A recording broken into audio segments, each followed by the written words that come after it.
What's so disturbing about the idea of hunters going missing? So number one, they're armed. And that is a point that most people who don't hunt don't understand because you have a device in your hands that can signal for help for miles away. And in hunter safety classes, and experienced hunters know that if you're lost, you fire off 3 rounds in rapid succession and you sit still.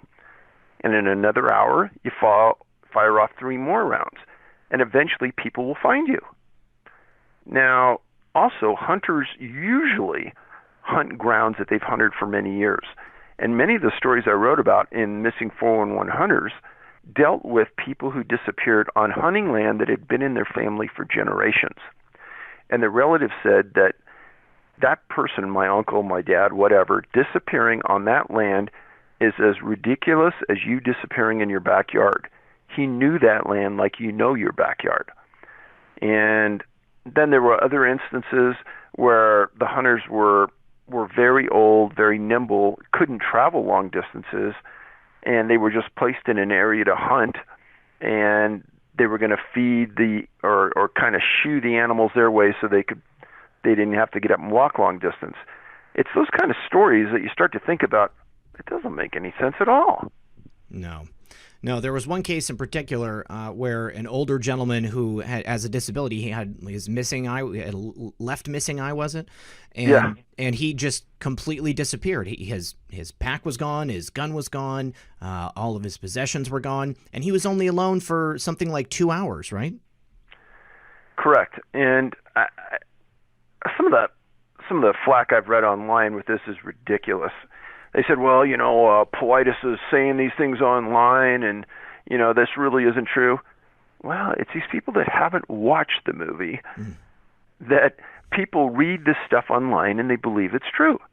Folks, my words play a very small role in this movie. It's the law enforcement people that actually did the work that are interviewed that make the statements online that you ought to be paying attention to. And in that case, his son who was there, we interviewed one of the search and rescue commanders that's now the head of one of the sheriff's departments up there was interviewed, and he talked about it, and he said how strange it was. No, it's just like you said. A lot of times they say, well, it's something we just can't explain. It makes no sense at all. And probably one of the more interesting parts of that story was when I was interviewing the search and rescue commander, I said, how many animals did you guys see in there when you were searching? He goes, oh, that was kind of odd. We didn't see any at all. Now, you think about that. How many times can you go into the deep wilderness and not see any animals at all when you're supposed to be in a ground with a lot of deer? That's weird. It's very, very weird. The deer just got spooked, perhaps. And then another part of that story was this older man was hunting with a couple of other friends. It's some guys who owned a hunting lodge up in the mountains, and they were hunting this new ground. And one of these old guys, he was kind of reluctant to say it at the beginning. He said, Dave, he goes, when we were all there, I heard something really weird. And I said, what do you mean? And he goes, it's something weird. And I said, well, have you heard it before? Nope. 50 years of hunting, I never heard this. And then he goes on to describe the sound that he heard, and it just happened to be during that 2-hour time that this guy went missing. So in hindsight, I got to say, well, you'd be a fool not to think there was some relationship between the sound and this guy disappearing. Exactly, a correlation. Very strange. Now, another thing that I thought was interesting about that case was that the FBI actually got involved. And as you said earlier, the FBI oftentimes get involved in cases of missing children, but not particularly often when it comes to missing adults, and maybe even less so when it's missing old people. So the FBI has protocol on when they'll do something and when they won't. And in their protocol, it says that they will get involved in the disappearance of a child under specific circumstances. Now, that's not criminal. They just say that they can get involved in a missing person case involving a child. There is no protocol acceptance for getting involved on a missing person adult. Now, in this case in New York, all of a sudden, they're in the middle of nowhere in New York, and 2 FBI agents show up. And they said, oh, we're just here to monitor the case. And so I asked this commander, I said, did you guys call him? No. Do you know who called him? No. Do you know why they were there? Well, we thought maybe they were going to bring some things that were going to help, but honestly, I have no idea why it was there or why they were there. I said, has the FBI ever shown up on a missing person search before? Nope. So then we interviewed the wife, and the wife said that at the end of the search, these FBI agents came up and said, well, we don't know why your husband disappeared, but something very unusual happened, and he's now entered in this computer system as a missing person, and they left. Wow. Now, in the mid-1950s, there were a series of disappearances in the Great Smoky Mountains area of Tennessee. And I wrote that, very unusual, these small kids were disappearing, and these FBI agents were showing up, and they weren't doing anything. They were just monitoring the case, just like these other agents were. Now, for the public who doesn't understand, what that really means is that they're up there documenting what they can learn, and they're sending those reports to their profilers.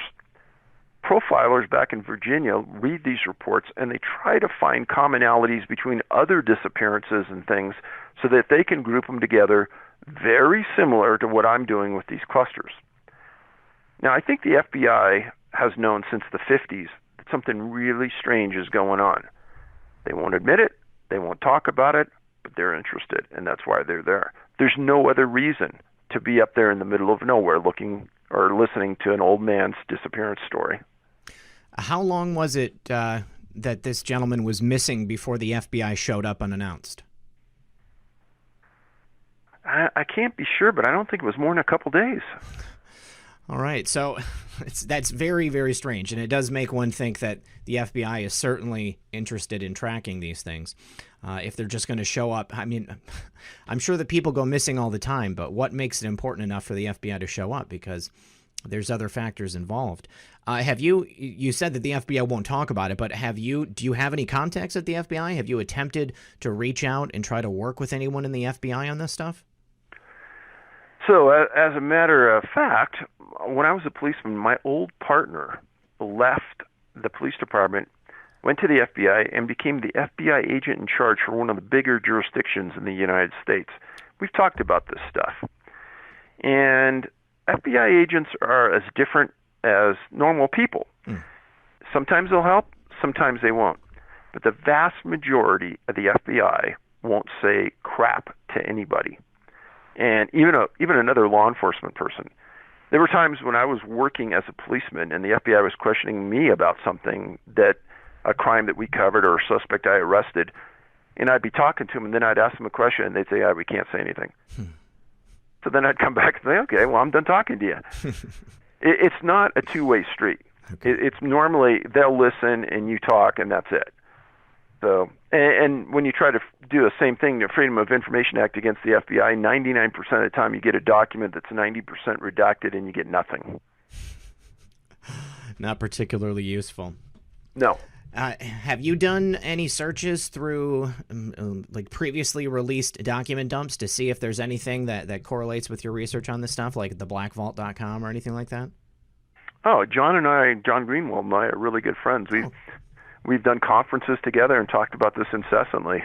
No, there's nothing right now that points to really any of the research that we've done, but he knows what we're looking for, and he's always looking too.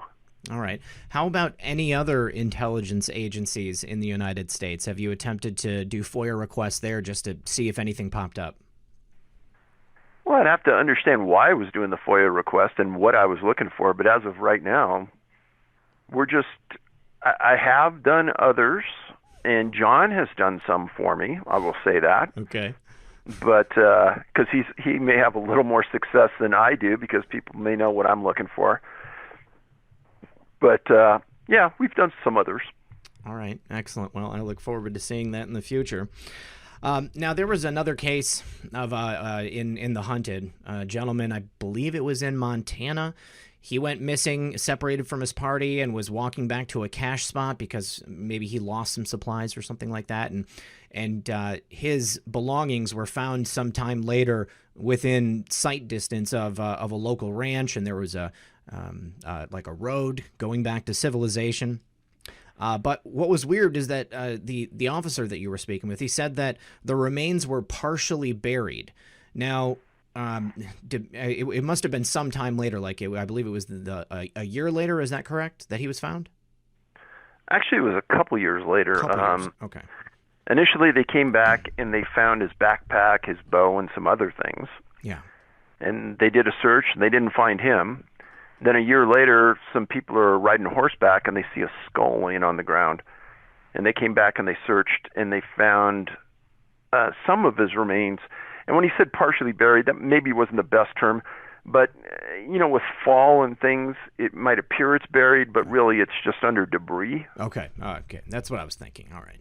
Yeah, that's more really what happened. But when you look at that case, we put the sheriff in a helicopter, and he was in charge of the search and rescue on that case, and kind of his narrative about the distance this guy covered without boots is a phenomenal story, if you can believe it. I mean, the sheriff was 100% credible, but how this guy got from point to point without his boots, that's the bizarre story.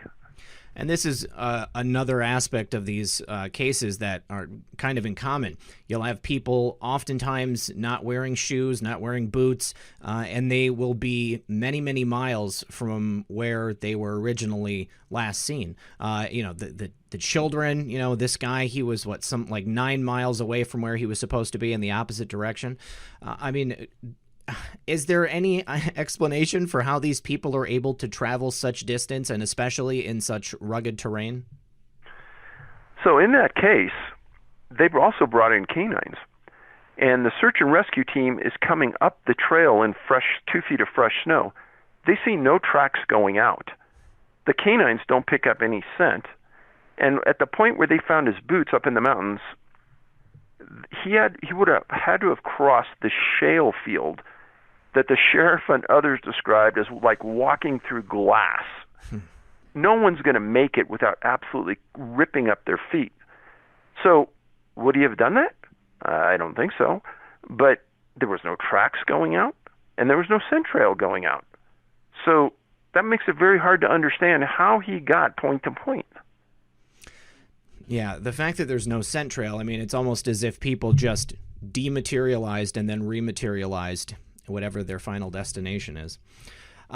Now, this isn't something that you spoke about in the movies, but this is something I had heard you talking about before. There's been at least one case that you've studied in these books where people were able to make contact, once they had gone missing, people calling for help, and I'm sorry, I don't remember the case specifically, but there was a guy who said that he was lost and he was trying to find his way back and he was confused. Do you remember the case that I'm talking about? I think, but I'll make an attempt at it. In January of this year, I made a 2-hour special for the History Channel, and it's called Vanished.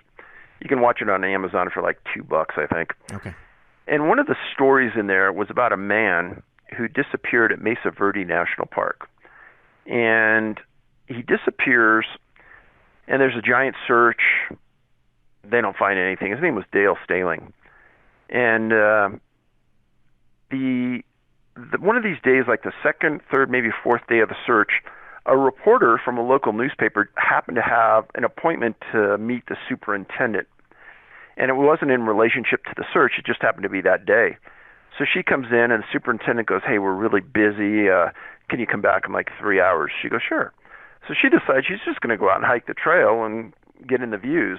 And she didn't know it, but she was hiking the trail that Dale disappeared on. And that day, they were giving the dogs and people a break, so there really wasn't a lot of people on the trail. So she's out there, and she says that she hears this voice of this man saying, "Hey, help, help, over here, I need help." And she goes, it freaked her out. She goes, it was distinct, it was a man, he needed help, I know where it was, I looked through the area for like a long time, I saw nothing, and then she came directly back to the superintendent's office, and the chief park ranger and the superintendent were standing together. She said she walked in and told them what she heard. Now, she didn't even know anyone was disappeared in the previous 3 or 4 days. She didn't know there was a search because they hadn't publicized it yet. So she goes and tells them. And she said that the face of those two guys was stunned. And they looked at each other, then looked at her and said, well, there's a man who disappeared. And at the exact point where you said that you heard this, some other people heard this a couple days ago. And that area has already been searched 2 or 3 times. And he goes, we'll go back out there again. So they brought, 15 or 20 people and a couple dogs and went back and searched it again. Same result, found nothing. That's really spooky. That's just absolutely crazy. I think now let me preface something. Yeah. So we made that special. We've got this reporter on tape, on film. We did the whole thing. We go back to post-production, and the head of Prometheus, Kevin Burns, says, no, you can't put that segment in there. What? So the producer and myself are sitting there saying, no, that's got to go in there. That's a critical part of this segment. He goes, oh, no, it makes the Park Service look bad, and we don't want to do that, so we're not putting it in. And the producer and I looked at each other and go, that's crazy, because this is one of the best parts of the whole movie. Yeah. And Kevin said, nope, it's not going in. But I guarantee it's a fact what I just told you happened, because this woman did write about it in her newspaper because she was so shocked to hear it. I'm just absolutely flabbergasted that they wouldn't want that to go in. How does that make the Park Service look bad? We've already got over 1,000 people going missing in the Park Service, and they don't want to keep a track of a list of people. That looks a lot worse to me in my book.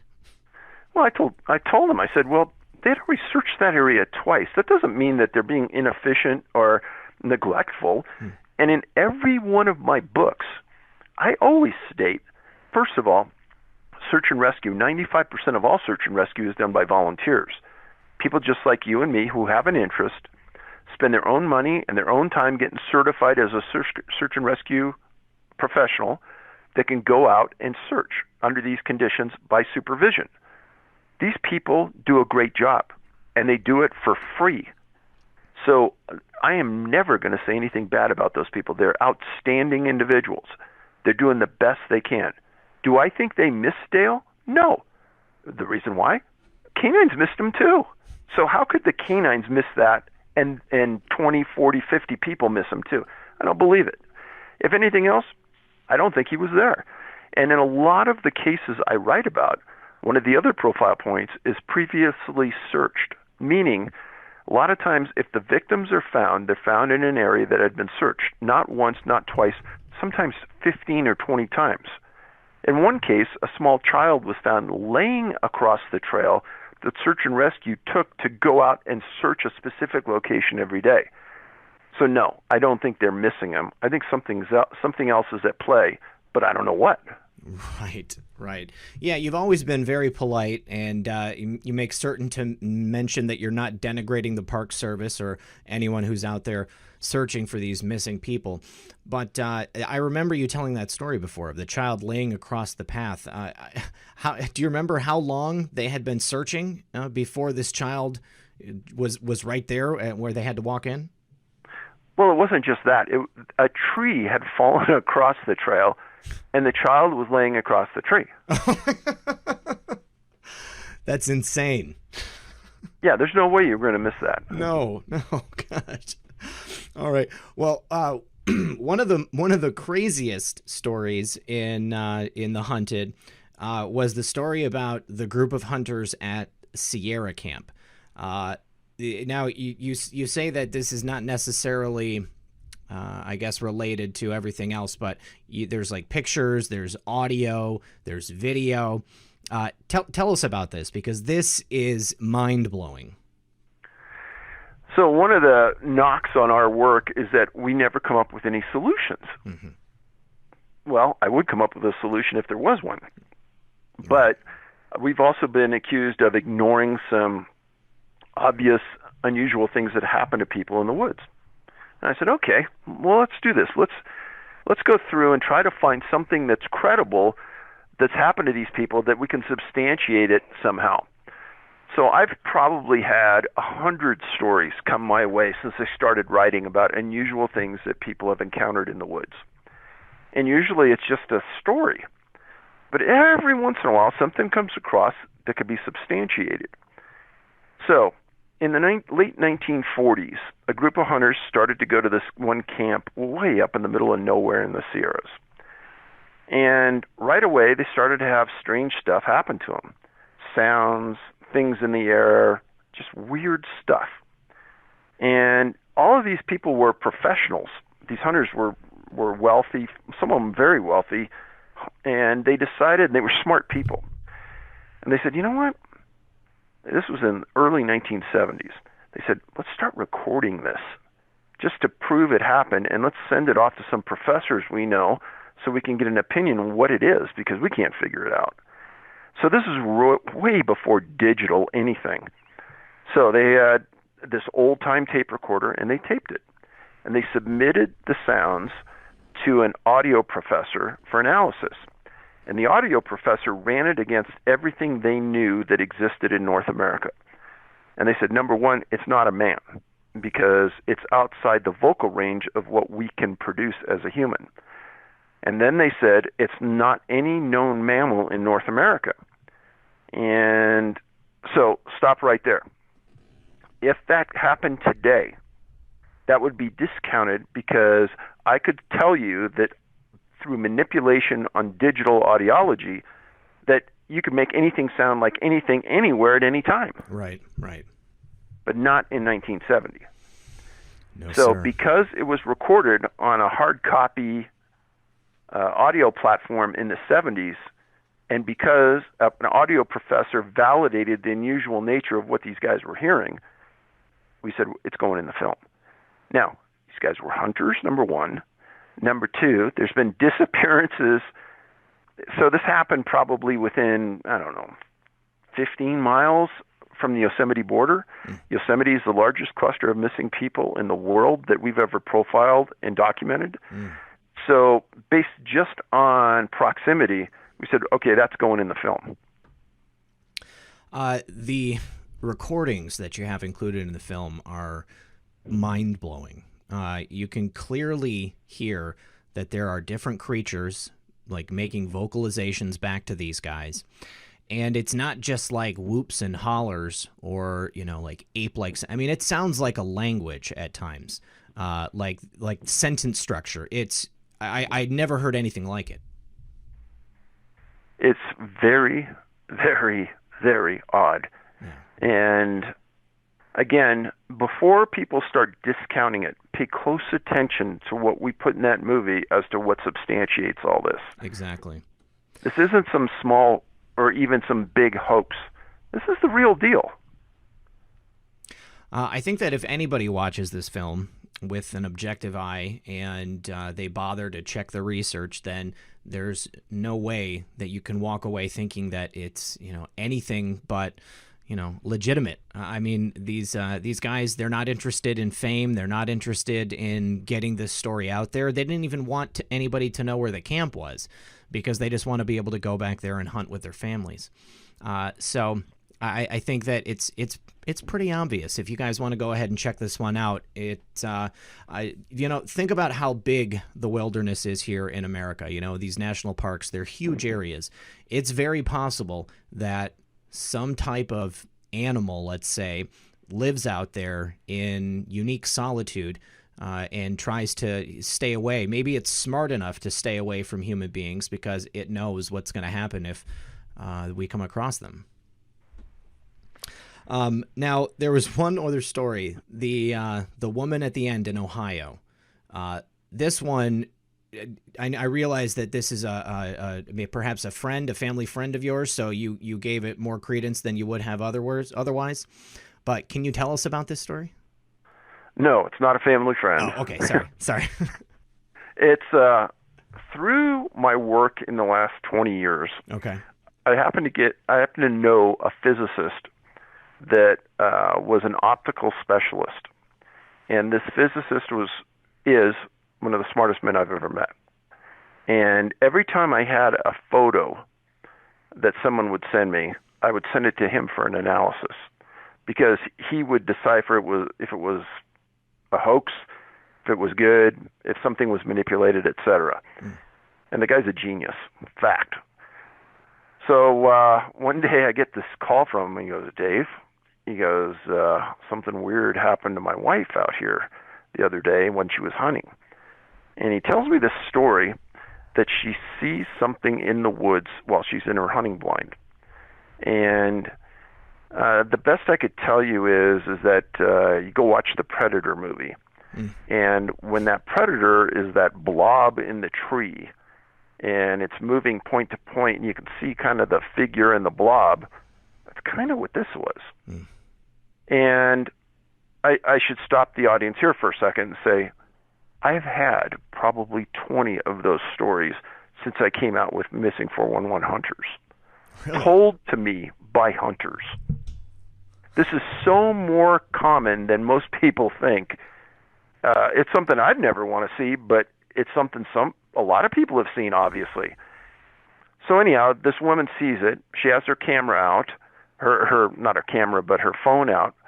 And as she's seeing this in the woods, this is the part where it gets very bizarre.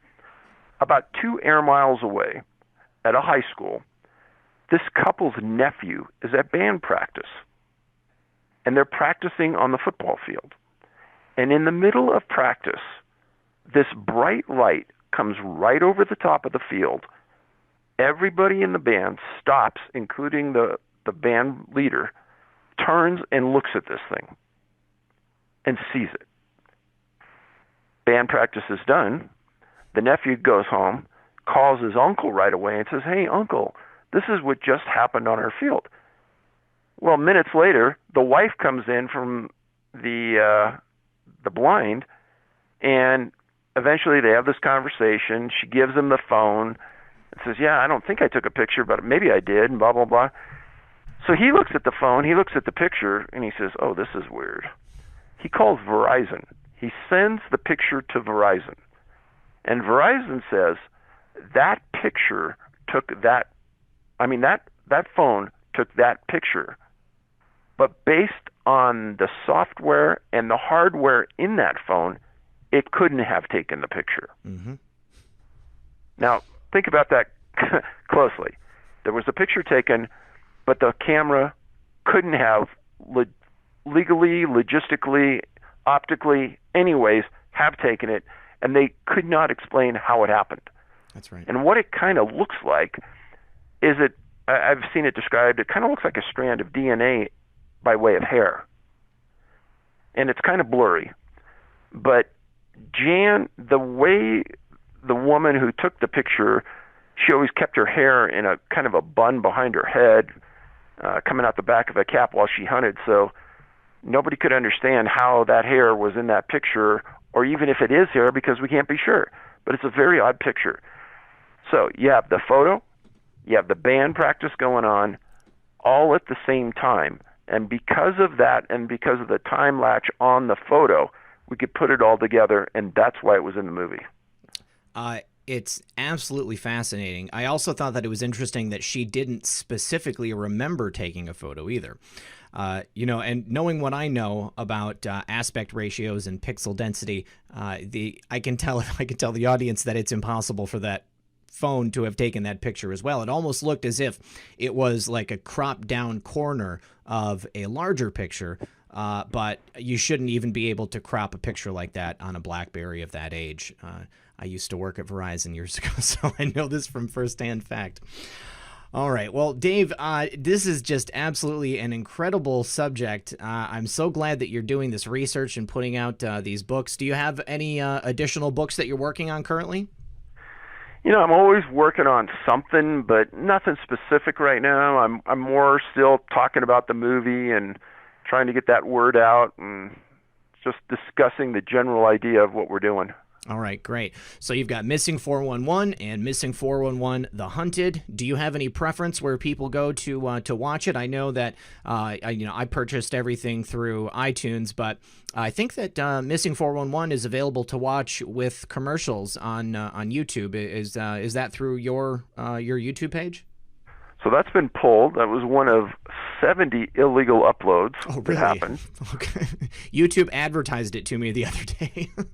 Oh, that's lovely. Yeah. But no, you could go to our website, just Google Can-Am, like Canadian American Missing Project, Yep.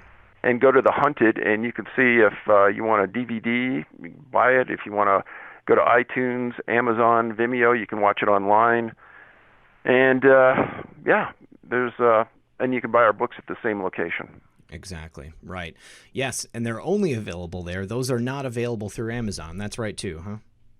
Well, if you go to Amazon, you're going to see them there, but that's not us selling them. That's resellers trying to rip you off at like $50 to $75 for a $25 book, so don't buy it there. Yes, exactly. A lot more expensive. Huge markup on Amazon. All Huge. right, Dave. Any final thoughts you want to leave the audience with? Hey, if you're going to go hiking in the woods, spend the best Christmas gift you could give any hiker or hunter, a personal locator beacon. Tell somebody where you're going. Always make sure you're carrying extra water, some protein bars, and last thing is know where you're going. The last thing you do when you walk out the door is check the weather where you're going, make sure it's going to be safe. Tell someone that you trust where you're going, and then text them when you come out and tell them you're safe. This could eliminate many of the missing cases that I've researched. All right, wise words. Thank you once again, Dave Paulides, for being here, and thank you to the audience, and hope everyone has a great day. Hey guys, it's Red Pill. I just wanted to say once again, thank you very much for supporting my channel. If you want to, there are links in the description of this video below for several different ways that you can help out. Also, don't forget that when you support my sponsors, you are supporting the channel. Without them, I would not be able to keep doing the work that I'm doing. Also, if you are not already, please make sure that you are subscribed to the channel and that you click that notification bell to make sure that you get notifications every time that I do put a video out. And you can also follow me on Twitter at RedPill78. So thanks again, you guys, and I'll see you next time.